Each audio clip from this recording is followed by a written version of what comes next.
মেয়ের একে তো জোর করে বিয়ে দিতেছেন, বুড়া বুড়ার লগে আবার মারতেছেন।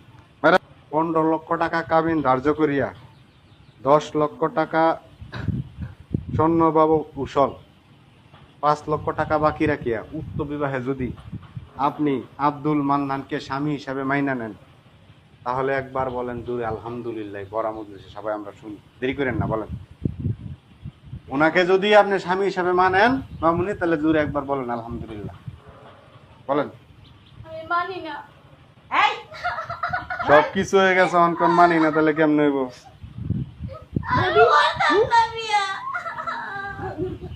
মারেন না, আর মারেন না। মেয়ের একে তো জোর করে বিয়ে দিতেছেন, বুড়া বুড়ার লগে আবার মারতেছেন। মারেন না মামুনি। জামাইয়ের অনেক টাকা পয়সা আছে, কান্নাকাটি করেন না। একদম চুপ। আমি যেটা কইরা শুনবি এক পদ নাই। মা তুমি পরে সারা জান লগে দিবা, আমি তারে বিয়া করব। ওর কাছে তো বিয়ে বসতে অন্য কোন বিয়ে করব। চুপ। বলেন বলেন বলেন বলেন আলহামদুলিল্লাহ বলেন, ভাই বলেন। মা এবং করো না মা, তুমি না আমার মা। আরে আপনার একটু বুঝান না, দিকে তামসা দেখতেছেন, বুঝান একটু মেয়েটারে। তুমি আসলে মারে একটু বুঝা না। যাতে মা বুঝা না।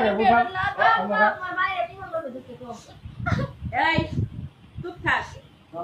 বলে বলো মামুনি, বলে লো। সাইন দিছ, টিপ সই দিছ, সব হয়েছে, খালি আলহামদুলিল্লাহ বলে আলাও। দিয়ে দিবি এমনি আর কবি ফোন লাগবো না।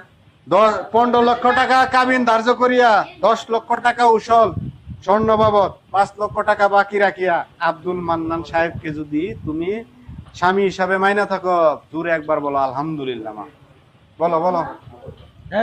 আমাকে বেলা শেষ, আমরা যাবো গা। আমরা এগুলো কান্নাকাটি দেখতে আসিনি।